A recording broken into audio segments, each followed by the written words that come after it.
अस्सलाम वालेकुम फ्रेंड्स, रामपुर का जायका में आपका वेलकम है। आज मैं आपके लिए लेकर आई हूँ भिंडी फ्राई की रेसिपी। ये देखिए, हमने आधा किलो भिंडी ली है, इनको अच्छे से काट लिया है वॉश करके। और इसमें हरी मिर्ची भी काट ली हैं, हमने 6-7 हरी मिर्ची ली हैं, इनको अच्छे से काट लिया है क्योंकि इसमें और कोई भी मिर्च नहीं जाती है। यहीं पर मैंने ली है इसमें 2 प्याज, इनको बारीक बारीक चॉप कर लिया है।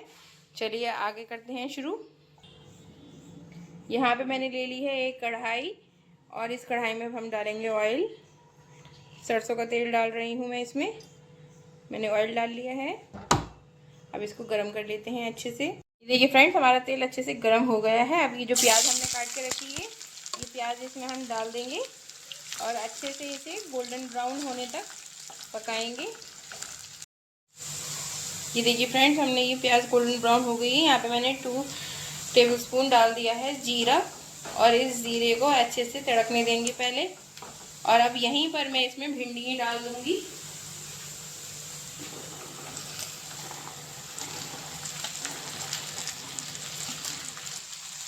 अब हम इसको अच्छे से मिक्स कर लेंगे प्याज को भिंडियों के साथ। ये देखिए फ्रेंड्स, कितने अच्छे से हमारी भिंडियाँ लग रही हैं। इनको अच्छे से फ्राई करना है अभी 5 से 6 मिनट और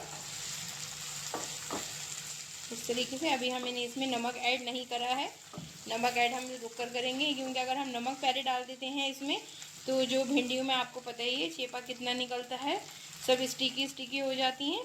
तो नमक हम थोड़ी देर बाद ऐड करेंगे। अब यहीं पर हम इसमें ½ टीस्पून नमक ऐड करेंगे भिंडियों के अकॉर्डिंग। आप अपने टेस्ट के अकॉर्डिंग कम ज़्यादा कर सकते हैं। और इसी के साथ ही मैं इसमें डालूँगी आधा नींबू का रस।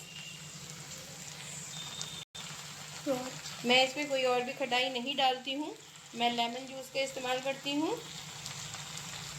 नींबू डालने से बहुत ही अच्छा टेस्ट आता है। अब इसको अच्छे से मिक्स कर लेंगे और मिक्स करने के बाद 1 से 2 मिनट के लिए और पकाएंगे। देखिए फ्रेंड्स, भिंडियाँ हमारी बिल्कुल तैयार हो गई हैं। और अब देखिए कितनी अच्छी लग रही हैं हमारी भिंडियाँ। ये भिंडियाँ बहुत ही जल्दी क्विक तरीके से बन जाती हैं। जितना आप इनको फ्राई करेंगे, 10 मिनट जब तक आप फ्राई करेंगे इनको टाइम लगता है, तो जब तक भिंडियाँ जो है हमारी वो गल जाती हैं। और देखिए भिंडी हमारी बिल्कुल एकदम रेडी हो गई हैं। इस तरीके से भिंडी फ्राई आप ज़रूर बना के देखिएगा, बहुत ही टेस्टी लगती हैं और बहुत ही जल्दी आराम तरीके से बन जाती हैं। और इसी तरीके से ज़्यादा इंग्रेडिएंट की ज़्यादा ज़रूरत नहीं है, तो प्लीज़ आप इसमें की भिंडियाँ ज़रूर ट्राई करिएगा।